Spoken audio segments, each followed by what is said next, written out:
ഏഞ്ചലിന് ഭയങ്കര സന്തോഷവതിയാണല്ലോ. എന്തുകൊണ്ടാണ്, എന്താണ് അതിന്റെ കാരണം? എന്റെ മെയിൻ സപ്പോർട്ടർ, എപ്പോഴും എന്റെ കൂടെയുള്ള ആളാണ് എന്റെ പരിശുദ്ധാത്മാവ്. പരിശുദ്ധാത്മാവ് ശരിക്കും പറഞ്ഞാൽ നമ്മളെപ്പോഴും കേൾക്കുന്ന ഒരു കാര്യമല്ലേ, പരിശുദ്ധാത്മാവിനെ വിളിച്ചാൽ മതി, നമുക്ക് എന്ത് വേണമെങ്കിലും നേടാൻ പറ്റും, എന്ത് വേണമെങ്കിലും പ്രാർത്ഥിക്കാൻ പറ്റും, എന്ത് വേണമെങ്കിലും. ഇപ്പോൾ പഠനത്തിന്റെ കാര്യമായിട്ട് എനിക്ക് ഏറ്റവും കൂടുതൽ, ഞാൻ ചില സമയത്തുണ്ടല്ലോ, ഞാൻ ഈ മടി പിടിച്ചിരിക്കുന്ന ടൈപ്പാണ്. അപ്പോൾ ഞാനാണെങ്കിൽ ഇങ്ങനെ എന്തെങ്കിലും പഠിക്കാനുണ്ടെങ്കിൽ നാളെ ആയിരിക്കും പരീക്ഷ, എന്നാലും ഒരു വക അക്ഷരം വായിച്ചിട്ടുണ്ടാവത്തില്ല, പഠിച്ചിട്ടുണ്ടാവത്തില്ല, ഒന്നും ചെയ്തിട്ടുണ്ടാവത്തില്ല.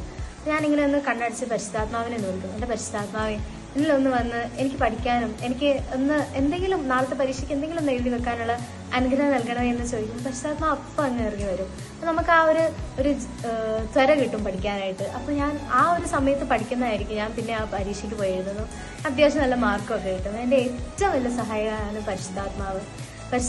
പിന്നെ ഞാൻ ഏറ്റവും കൂടുതൽ പരിശുദ്ധാത്മാവിനെ തൊട്ടറിഞ്ഞൊരു അനുഭവമാണ്, ഞാൻ CLTPക്ക് പോയായിരുന്നു. അപ്പോൾ അവിടെ വെച്ച് പരിശുദ്ധാത്മാവിൻ്റെ ഒരു സെഷൻ ഉണ്ടായിരുന്നു.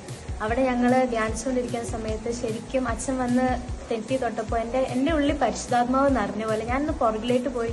പരിശുദ്ധാത്മാവ് വന്ന ഒരു സമയമായിരുന്നു എൻ്റെ ഉള്ളിൽ. അത്രയ്ക്ക് ഞാൻ അനുഭവിച്ച ഒരു വ്യക്തിയാണ് പരിശുദ്ധാത്മാവ്. നമ്മുടെ സഹായകൻ തന്നെയാണ് പരിശുദ്ധാത്മാവ് എപ്പോഴും നമ്മുടെ കൂടെ ഉണ്ടാവും.